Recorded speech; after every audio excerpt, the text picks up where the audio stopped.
The day Putin invaded Ukraine, the political valence went 180 degrees in a day, and Palmer became a hero of every liberal in Silicon Valley.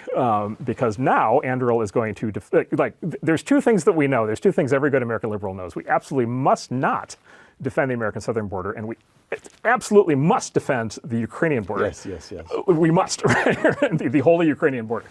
Right, and Andrew in that time had become a very successful company, and by the way, it was doing increasingly sophisticated defensive military systems, and by the way, now is actually doing offensive military systems. It's actually up to and including like full weapon systems, and so it became all of a sudden that technology became super relevant to the Ukraine situation. As you know, the Ukrainian battlefield has been a revolution in military technology. Yes. With the drone stuff, and so like all of Palmer's theories are coming true. Ukrainian kids operating drones shut down the Russian Navy in the Black Sea. It is an astonishing achievement. Yeah. Okay. And they take out these main battle tanks.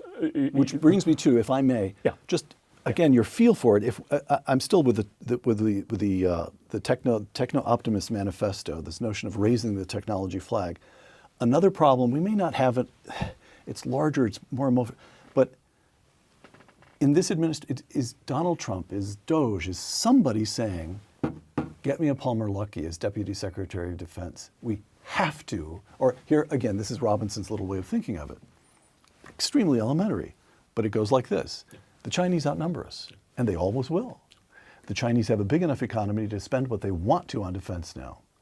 And by many counts, they've already got more surface vessels than we have. They're working on submarines, on it goes. Our only sustainable advantage over the Chinese, our only sustainable advantage is going to be technological innovation. And so we have to have a Pentagon that knows how to move quickly on innovation and somehow or other is able to overcome the cultural divide between straight-laced colonels who run the requisition programs and the Palmer Luckeys of the world who build their companies wearing Hawaiian shirts and Converse sneakers. But we ought to be able to do that. Yeah, so that you may know, the guy going in is Deputy Secretary of Defense, so number two, who's like the Chief Operating Officer for the Pentagon, is Steve Feinberg.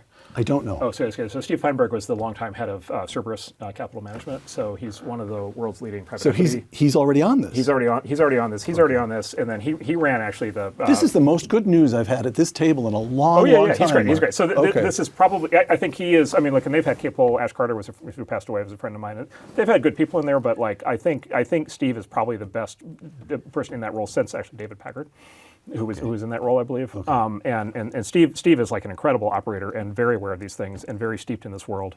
Okay. He ran the Presidential Intelligence Advisory Board in the first Trump term and is kind of fully integrated in. And then I would just tell you, like, without naming names of people that haven't been announced, but a lot of very smart people are putting up their hands and going in.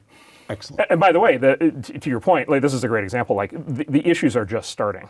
Right, so the Ukrainian battlefield is a revolution. By the way, there's also like all kinds of, unfortunately, Ukraine being the tragedy that it is, people are learning a lot. The nature of war is changing. Unfortunately, the same thing's happening with Israel and Gaza. There's a lot is being learned.